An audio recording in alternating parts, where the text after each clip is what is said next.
Welcome back to Punk Rock Theologian. Today we're looking at what brings God's blessing on your life because most people I know want that. One of the most popular passages in Scripture about this is in Psalm chapter 1. The blessing itself shows up in verse 3, and we'll get there, but we got to start at verse 1 to see where this comes from. So, verse 1 says, "Blessed is the one who does not walk in step with the wicked, or stand in the way that sinners take, or sit in the company of mockers." And I think just about everyone I've ever heard explain this or teach on it calls this a progression from walking with the wrong crowd to standing with them. So now you're staying for an extended time to eventually sitting with them, settling in as one of them. But I recently saw this completely the other way around. You see, sitting is passive and it's sitting with mockers. It's just casually being around the people who don't take life seriously and make fun of people who do. This is what we call most of the internet. Then you progress from there to standing with sinners. Verse 5 uses this same word for standing in judgment. At this point, you're actively participating with the sinners. It's not just laughing at their jokes, but you pass the same judgment they do and agree with them. You've hung around these people long enough that you now see the world the same way they do. And it ultimately leads to walking in step with the wicked. That's the same terminology used in Galatians 5:25 for walking in step with the Spirit.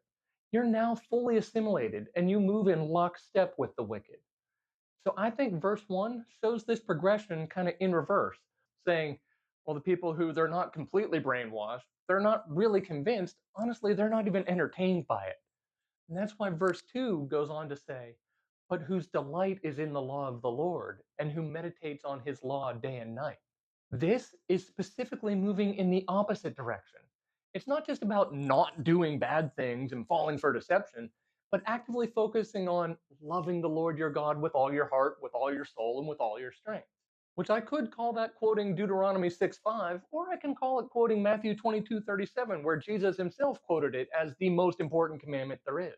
The thing that sticks out to me is both that commandment and Psalm 1 are not actually about what you don't do, but it chiefly matters where you focus your thoughts, since that's really the definition of worship. Only the mind centered on God receives that blessing of verse 3. That's where it says, that person is like a tree planted by streams of water, which yields its fruit in season and whose leaf does not wither. Whatever they do prospers.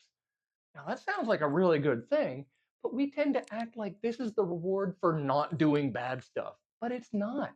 It's the result of centering your life on Jesus and following his instructions. For some reason, we usually stop here and don't pay nearly as much attention to the second half of this psalm. Keep reading, it says, not so the wicked. They're like chaff that the wind blows away. Therefore, the wicked will not stand in the judgment, nor sinners in the assembly of the righteous. Like, the wicked come and go. It'd be nice if their time would just come to an end, and eventually it will when Jesus returns. But there's always a new crowd working its way through that progression of verse 1. There's actually a callback to it here in verse 5. I'm going to try to go all weatherman on you here, see how I can pull this off. Verse 1 gave us three different groups and what they did. Now, I'll list them here in the order that verse 1 put them, but remember, I think that what really happens in our lives is a progression from bottom to top. So the wicked of stage 3 will not stand in judgment, which was the action of stage 2. Sinners, the people from stage 2, aren't included in the assembly, which was the action of stage 1. So following the wrong path doesn't even attain to a lower level of what the righteous do. Why is that? I contend that the answer is in the next verse. For the Lord watches over the way of the righteous, but the way of the wicked leads to destruction. Now, notice that it does not say that the Lord brings destruction to the wicked or that he makes sure they get what's coming to them or anything like that. It's just that their path naturally leads to destruction. You can't follow the wrong road to the right end. Andy Stanley says it far better. He said, your direction, not your intention, determines your destination. But the great news is that you don't have to rely purely on making the right choice. It said the Lord watches over the way of the righteous. Make no mistake, there are still plenty of twists and turns and bumps on the right road. But the difference maker is that God watches over you on this one. And he takes personal responsibility for making sure you reach your destination. That is the blessing of Psalm 1. But we never get there if we just make it don't do bad stuff. Blessing is not good for you for not sinning. But the blessing is when we're seeking, when we're actively following Him step by step and day by day, He leads us into the life that He planned for us. And it's a good plan. And when He's the one leading, that is a life worth living.